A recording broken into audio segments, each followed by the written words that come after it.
আমার নবী অন্য হাদিসের মধ্যে আন আলী ইবনে আবি তালিব রাদিয়াল্লাহু আনহু قال قال رسول الله صلى الله عليه وسلم হযরত আলী রাদিয়াল্লাহু তাআলা আনহু কর্তৃক বর্ণিত, উনি বলছেন রাসূল করিম সাল্লাল্লাহু আলাইহি ওয়াসাল্লাম ইরশাদ করেছেন, সায়াখরুজু, অনতি বিলম্বে, এখানে কি বলেছে, সাতাকুনু দুআত, অনতি বিলম্বে।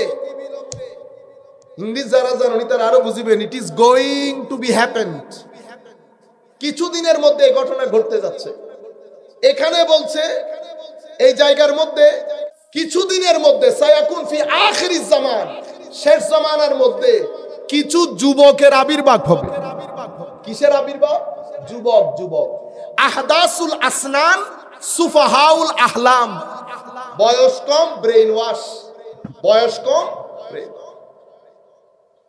আমাদের মতো কথাবার্তা, কাপড় চোপড়ও আমাদের মতো, কিন্তু ঈমান কন্টনালির ভিতরে যাবে না। লা ইউজাবিজু ঈমানুহুম হানাজিরাহুম, ঈমান কন্টনালির ভিতরে যাবে না। তার মানে কি? তার মানে হচ্ছে এটা ঈমানের জায়গা না, ঈমানের জায়গা হচ্ছে এখানে।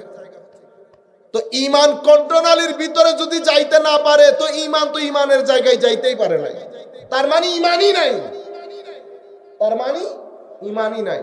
কিন্তু আমাদের মতো কথা উম্মতে মুসলিমের মধ্যে ঘটবে এই ঘটনা। এই তো হাদিস পাইলেন, আমার নবী বলেছে এদের ব্যাপারে, তীর ধনুক থেকে তীর ছেড়ে দিলে যেমন চলে যায়, ব্যাক করে না, এরও ঈমান থেকে বের হয়ে যাবে, দিন থেকে খারিজ হয়ে যাবে, ব্যাক করবে না। দুইটা পাইলেন। তাইলে এই দুইটা রিওয়ায়াত দিয়ে আমরা বুঝতে পারছি এখানে আখলাকের কথা হচ্ছে না, এখানে আমলের উপর অ্যাটাকের কথা হচ্ছে না। এই দুই জায়গার অ্যাটাকটা ঈমানের উপর হবে, এবং এরা মুসলমানদের মধ্যে ফ্রাস্ট্রেশনের কারণ হবে, ফাসাদের কারণ হবে, মুসলমানদের মধ্যে বিশৃঙ্খলা বাঁধাবে। দুইটা পেয়ে গেলেন। আরেক রিওয়ায়াতের মধ্যে, এগুলো সব বুখারী মুসলিম শরীফের রিওয়ায়াত, সেই কারণে আমি কোনো রেফারেন্স জিকির করছি না। যারা মাদ্রাসার বারান্দা দিয়েও হেঁটেছে তারাও জানে এই হাদিসগুলো, আমরা তো কোনো এই সাবজেক্টের লোক না। হুজুরে করিম সাল্লাল্লাহু আলাইহি ওয়াসাল্লাম বলেছেন, সময় আসবে ঈমান সাপ যেমন গর্তে ঢোকার জন্য পলায়ন করে, ঈমান পুরা পৃথিবী থেকে পালিয়ে মদিনা শরীফ চলে আসবে। আন্নাল ঈমান লা ইয়ারিজু ইলাল মদিনা কামা তারিজুল হাইয়াতু ইলা জুহরিহা, ঈমান মদিনা শরীফের দিকে পলায়ন করবে। এখন আমি যদি জিজ্ঞেস করি, ঈমান মদিনা শরীফ কেন?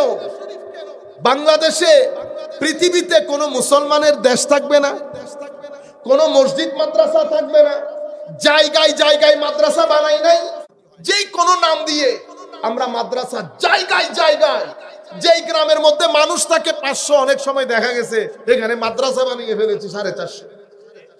বুঝতে পেরেছেন? কিন্তু আমার নবী বলছে এতগুলা লাইব্রেরি থেকে যাচ্ছে, মাদ্রাসা থেকে যাচ্ছে, দেশ থেকে যাচ্ছে, মুসলমান থেকে যাচ্ছে, কিন্তু ঈমানের জায়গা হচ্ছে না, ঈমানের জায়গা হচ্ছে না। নবীকে কি নবী হিসেবে অস্বীকার করা হয়েছে? অস্বীকার করা হয় না, বেয়াদবি হচ্ছে। কি হচ্ছে?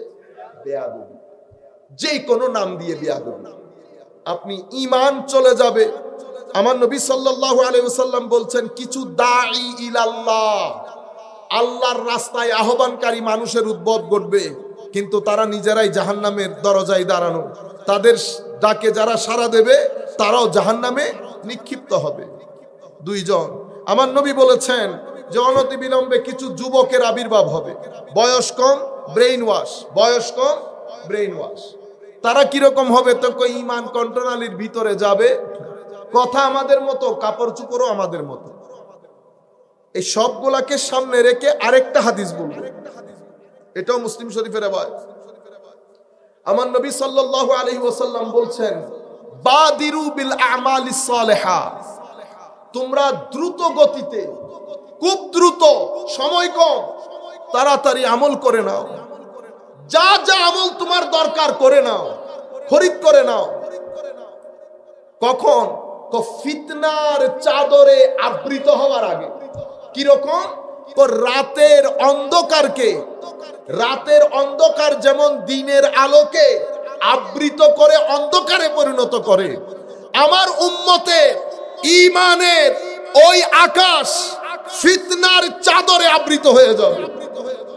এমন ভাবে আবৃত হবে সকাল বেলার মুমিন বিকাল হতে হতে কাফের হয়ে যাবে। ইউসবিহুর রাজুলু মুমিনা ওয়া ইউমসি কাফিরা, বিকাল বেলার মুমিন সকাল হতে হতে কাফের হয়ে যাবে।